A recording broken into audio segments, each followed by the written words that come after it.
Olha, só para o nosso público entender o contexto, a fala do Milei, né, foi a seguinte, aspas, tá? Aspas, não sou eu, hein, por favor. Aspas do Milei. O lixo careca não me permitiu visitar o meu amigo injustamente preso, embora eu saiba que Lula recebia constantemente líderes estrangeiros enquanto estava na cadeia, inclusive aquele ex-presidente argentino desastroso, Alberto Fernandes, como a gente mencionou aqui. E aí, meus caros, diante desse rebuliço, o que aconteceu foi que houve a convocação do embaixador, né, brasileiro lá em Buenos Aires, e também houve agora, estou aqui trazendo uma informação quente, você que está aí nos ouvindo, acabou de sair essa informação, que o embaixador da Argentina no Brasil, Daniel Raimondi, foi convocado também a comparecer ao Itamaraty no domingo, dia 26, para prestar esclarecimentos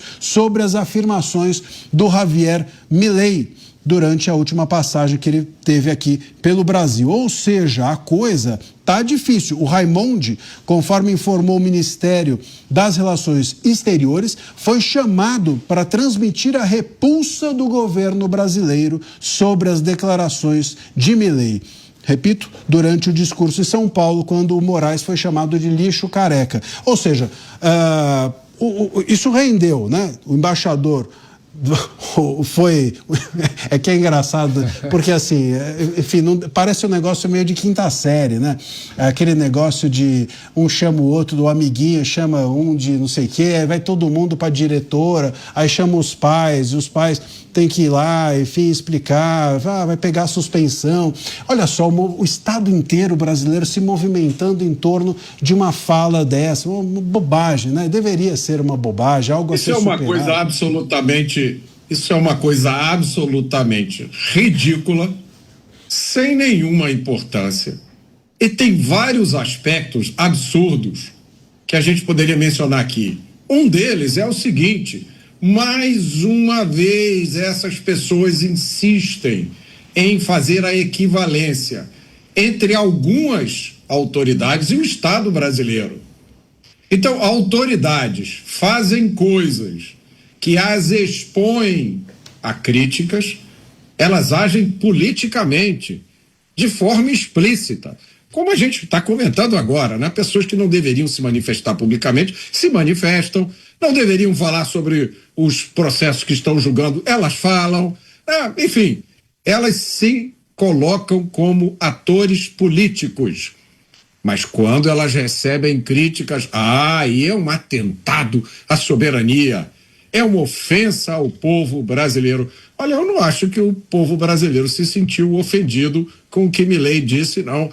Eu acho que há uma separação claríssima nessa e em outras situações entre os personagens alvos de críticas e o Estado brasileiro, e o país, e o povo brasileiro. Milei adora o Brasil, Milei já vem no Brasil há muito tempo. Eu conheci Milei, ele não era nem presidente ainda, em 2022, na conferência conservadora CEPAC, que o Eduardo Bolsonaro organizou em Campinas.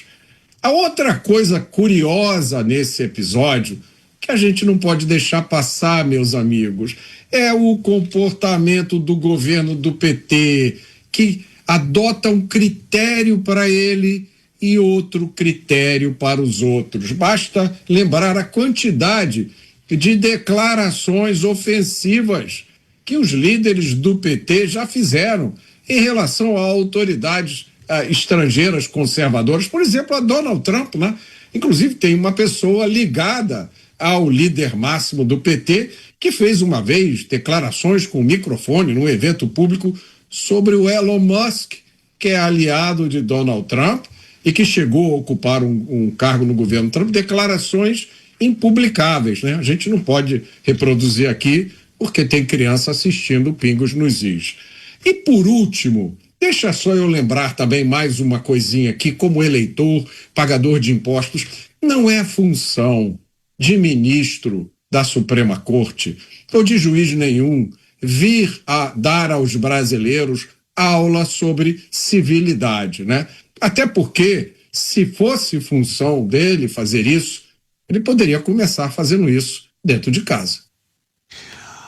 Bom, e a gente vai seguir no debate aqui, mas nesse momento a gente vai se despedir de parte da nossa rede de emissoras de rádio e televisão pelo país. Fique com a sua programação local. Bom, aqui a gente vai continuar com